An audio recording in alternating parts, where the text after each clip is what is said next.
Hello everyone, आइए बेटा photosynthesis को 3 मिनट में समझते हैं फटाफट। तो देखिए, जोसेफ प्रेस्टले ने हमारे लिए सबसे इंपॉर्टेंट क्या काम किया था, तो रोल ऑफ एयर समझाया था। जैन इंगेनहाउस ने ऑक्सीजन समझाया था। जूलियस वॉन सेक्स ने समझाया था ग्लूकोज ग्रीन पार्ट्स पे बनते हैं। टी.डब्ल्यू. एंगलमैन ने समझाया था कि बैक्टीरिया जो होते हैं वो कहाँ एक्युमुलेट होते हैं, ब्लू और रेड लाइट रीजन में। कार्नेस वॉल नील ने बताया था फोटोसिंथेसिस क्या है, एक लाइट डिपेंडेंट प्रोसेस है।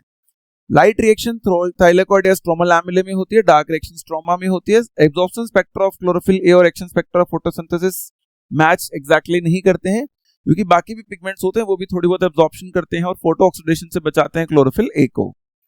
Reaction centre single molecule of chlorophyll a होता है। फोटो सिस्टम 1 का मतलब 700 नैनोमीटर है और फोटो सिस्टम 2 का मतलब जिसकी एब्जॉर्प्शन पीक 680 नैनोमीटर हो उसे कहा जाएगा। लाइट डिपेंडेंट रिएक्शन जो हो रही है उसमें इलेक्ट्रॉन ट्रांसपोर्ट हो रहा है डाउन द ग्रेडियंट। अगर दोनों इन्वॉल्व में PS2 PS1 तो नॉन साइक्लिक प्रोसेस, इसमें हमारे पास ATP और NADPH दोनों बनते हैं। सिंगल सिर्फ और सिर्फ PS1 इन्वॉल्व है जो कि स्ट्रोमा लैमेले पे होता है, तो सिर्फ ATP बनता है, वहां पर NADPH नहीं बनता है। वाटर स्प्लिटिंग जो होती है जिससे कि PS2 के इलेक्ट्रॉन्स रिप्लेस होते हैं वो इनर मेम्ब्रेन ऑफ थाइलेकॉइड के पास ही हो रहा है, ल्यूमेन में हो रहा है जो कि PS2 के पास प्रेजेंट है। प्रोटॉन ग्रेडियंट जब अंदर बन जाता है तो जब उसको हम CF0 CF1 से बाहर की तरफ लेकर जाना चाहते हैं तो हमारे पास बेटा ATP सिंथेसिस देखी जाती है। प्रोटॉन एक्यूमुलेशन के लिए 3 फैक्टर्स हैं। एक तो वाटर की स्प्लिटिंग है ही, साथ में जब इलेक्ट्रॉन्स को ट्रांसपोर्ट करा जाता है तो वो भी प्रोटॉन्स बाहर से लेकर हमें वो जो उसके कैरियर्स हैं वो भी अंदर की तरफ डोनेट करते हैं। और दूसरा जो NADP रिडक्टेज एंजाइम हमारे लास्ट में होता है वो भी NADPH में जाने के लिए हाइड्रोजन एंड प्रोटॉन्स जो आयंस हैं वो स्ट्रोमा से ही लेता है।